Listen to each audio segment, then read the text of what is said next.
Welcome to remedial classes. मैं नवीन सक्सेना आपका बहुत बहुत स्वागत करता हूं।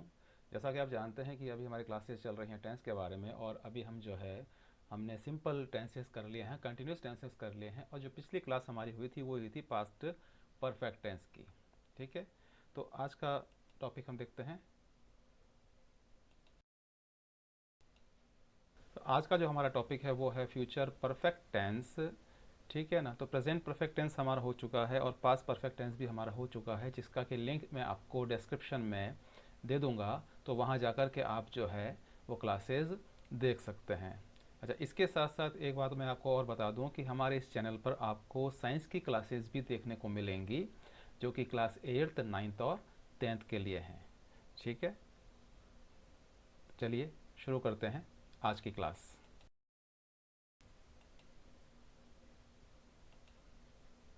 तो जैसा कि मैंने आपको बताया था कि हर टेंस में हमें केवल तीन तीन बातों का ध्यान रखना होगा जब आप हिंदी से इंग्लिश में ट्रांसलेट करते हैं या फिर आप इंग्लिश से हिंदी में ट्रांसलेट करते हैं। ठीक है, तो हम केवल हर टेंस के लिए केवल तीन बातें या तीन नियम हम जान लेते हैं। ठीक है ना, इससे ज़्यादा हमें ज़्यादा गहराई में जाने की कोई ज़रूरत नहीं है, ना हमें कोई टेंस चार्ट रटना है, ऐसा कुछ भी नहीं है। केवल आप इतना कीजिए कि हर टेंस के लिए आप तीन बातें ध्यान रखिए। ठीक है, उसको आप अच्छे से समझ लीजिए।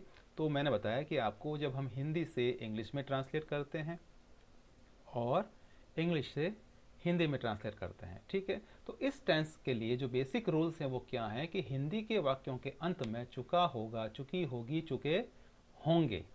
ठीक है, या फिर क्या होगा कि जो हमारी वर्ब होगी, क्रिया होगी, उसमें आ ए ई की साउंड आपको आएगी, ध्वनि आएगी, और बाद में होगा, होगी या होंगे। ठीक है ना, जैसे हमारी जो क्रिया है वो है जाना, गो, तो इस टेंस में वो लिखी जाएगी किस प्रकार से, जा चुका होगा या जा चुकी होगी या जा चुके होंगे, या फिर क्या होगा, गया होगा, गई होगी, गए होंगे।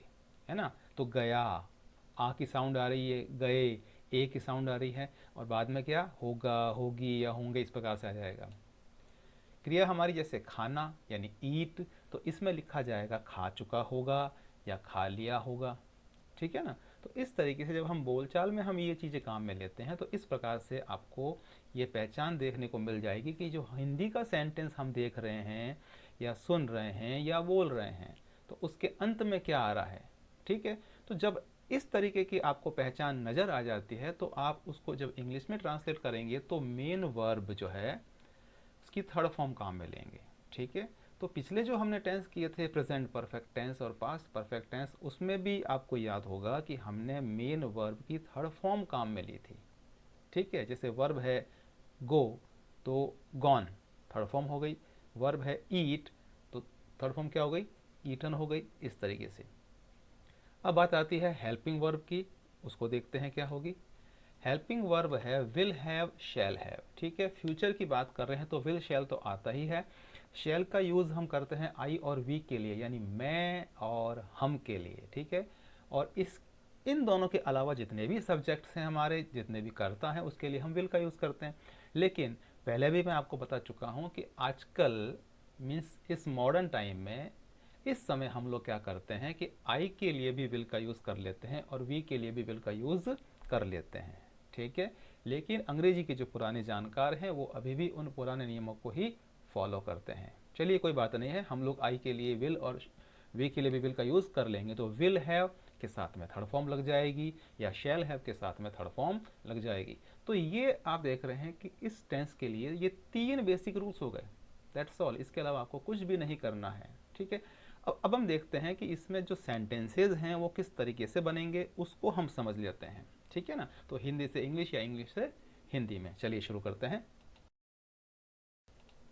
तो ये पहला सेंटेंस हमारा है बस छूट गई होगी, गई होगी, यानी बस छूट चुकी होगी, चुकी होगी या गई होगी, ई की साउंड और साथ में होगी। ठीक है, तो अब इसका जो अफर्मेटिव सेंटेंस है वो किस तरीके से बनेगा, वो बन रहा है the bus will have left, the bus will have left. तो आप देख रहे हैं विल का यूज़ है, साथ में हैव का यूज़ है, और थर्ड फॉर्म आ गई लेफ्ट। अब इसको जब हम निगेटिव सेंटेंस बनाते हैं तो निगेटिव में क्या होगा, the bus will not have left. ठीक है ना, विल और हैव के बीच में आपको नॉट का यूज करना है। आप चाहें तो इसको शॉर्ट फॉर्म वॉन्ट भी कर सकते हैं, the bus want have left. ठीक है, अब इसका इंट्रोगेटिव सेंटेंस क्या होगा, यानी प्रश्नवाचक वाक्य क्या होगा, वो है will the bus have left. तो इसमें आपको जो हमारा सब्जेक्ट है द बस, उसके पहले आपको विल लिखना है।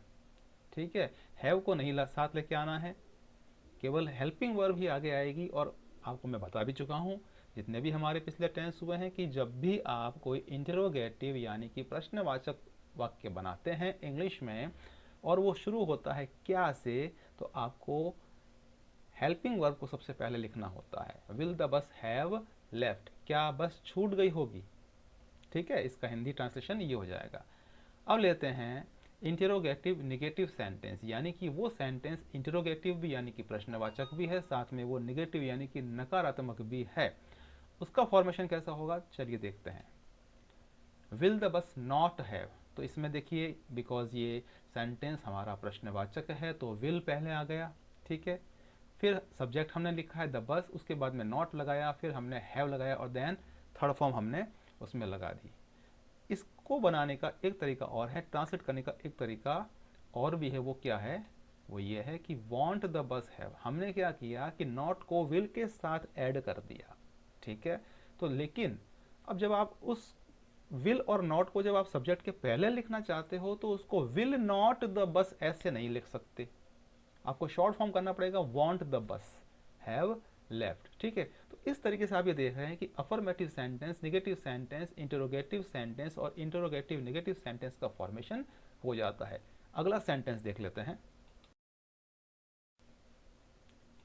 सेंटेंस है हमारा अब तक वह घर पहुंच गया होगा। ठीक है, गया होगा यानी फ्यूचर परफेक्ट है। ठीक है, तो अब इसका जो अफर्मेटिव सेंटेंस है वो क्या बना, he will have reached home by now. By now यानी अब तक। ठीक है, वह घर पहुंच गया होगा, ही विल हैव रीच्ड होम, अब तक यानी बाय नाउ। तो विल लिया हमने काम में, हेल्पिंग वर्ब, हैव साथ में आ गया इसके, रीच्ड थर्ड फॉर्म हो गई। इसका नेगेटिव सेंटेंस कैसे बनता है, वो बनता है he will not have reached home by now. ठीक है, तो नॉट का यूज विल और हैव के बीच में या शैल और हैव के बीच में नॉट लगेगा। आप इसको शॉर्ट फॉर्म वांट भी कर सकते हैं। इंटरोगेटिव सेंटेंस यानी कि प्रश्नवाचक वाक्य, उसका formation will he have reached home by now. Will को हमने क्या किया, आगे ले लिया है। ठीक है, हेल्पिंग वर्ब को हमने आगे ले लिया, जो हमारा ही सब्जेक्ट है उसके आगे हमने इसको ले लिया है। ठीक है, हैव फिर third form reached home by now. ठीक है, इंटरोगेटिव नेगेटिव सेंटेंस जो है वो will he not have reached home by now, या इसको एक और बना सकते हैं won't he have reached home by now. ठीक है, दोनों ही जो ये सेंटेंस हैं दोनों ही करेक्ट हैं, बिल्कुल सही हैं। जब आप नॉट को सब्जेक्ट के पहले ले लेते हैं तो फिर आपको उसको शॉर्ट फॉर्म में लिखना पड़ेगा। ठीक है ना, ये जो बातें हैं वो सभी टेंस में लागू होती हैं। ठीक है, अगला सेंटेंस देखते हैं। मैं यह पुस्तक पढ़ चुका होऊंगा, चुका होऊंगा। ठीक है, affirmative sentence, I will have read this book. ठीक है, विल हैव या शैल हैव भी यूज कर सकते हैं, आई के साथ में शैल भी आ सकता है। ठीक है, विल का यूज भी किया है, ये भी सही है। ठीक है, negative sentence, I will not have read this book या I won't have read this book, उसको शॉर्ट फॉर्म में ला सकते हैं तो वॉन्ट कर सकते हैं आप। ठीक है, interrogative sentence, will I have read this book, will I have या शैल आई हैव। ठीक है, और interrogative negative sentence, will I not have read this book या won't I have read this book. ठीक है, तो आप देख रहे हैं कि बहुत ही आसान है, तीन तीन बातें हमने जो इसकी याद की हैं, जो नियम हमने समझे, बस उसी का हम यूज करते जा रहे हैं। ठीक है, अगला sentence,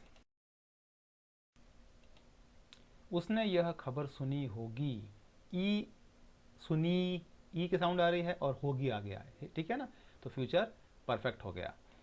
affirmative sentence, she will have heard this news, she will have heard this news. Negative sentence, she will not have heard this news, या वॉन्ट भी कर सकते हैं, विल नॉट भी कर सकते हैं, दोनों ही सही है, ठीक है। हैव साथ में आ जाता है, थर्ड फॉर्म हर्ड हो जाती है, दिस न्यूज़। इसका negative sentence, will she have heard this news, ठीक है। और interrogative negative sentence, will she not have heard this news या won't she have heard this news, ठीक है। तो ये दोनों सेंटेंस आपके हो गए इंटरोगेटिव नेगेटिव सेंटेंस जो लास्ट के हैं। अगला सेंटेंस हम देखते हैं, वो सेंटेंस है वे 1000 रुपये बचा चुके होंगे, ठीक है। अफर्मेटिव सेंटेंस इसका, they will have saved 1000 rupees, ठीक है, they will have saved 1000 rupees. Negative sentence, they want have, मैंने यहाँ पे वॉन्ट लिखा है शॉर्ट में, विल नॉट भी हो सकता है, वॉन्ट भी हो सकता है, they want have saved rupees 1000 या 1000 रुपीज़।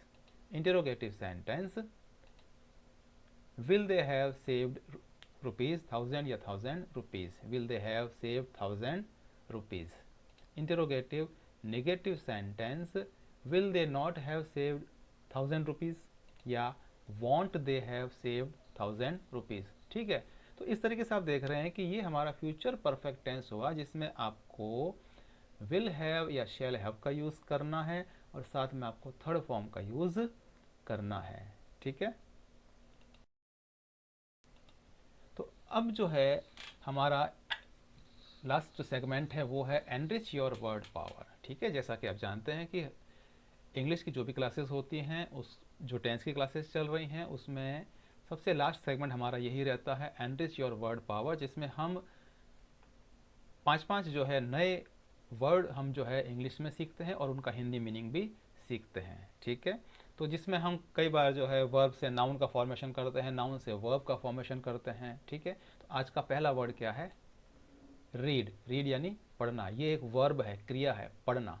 अब इससे हम इसको नाउन बना देंगे, वो क्या होगी, रीडिंग, यानी पठन या पढ़ने की जो क्रिया होती है, पढ़ने का जो काम होता है उसको रीडिंग कहते हैं। ये एक नाउन है, संज्ञा है, और रीड यानी पढ़ना ये एक क्रिया है।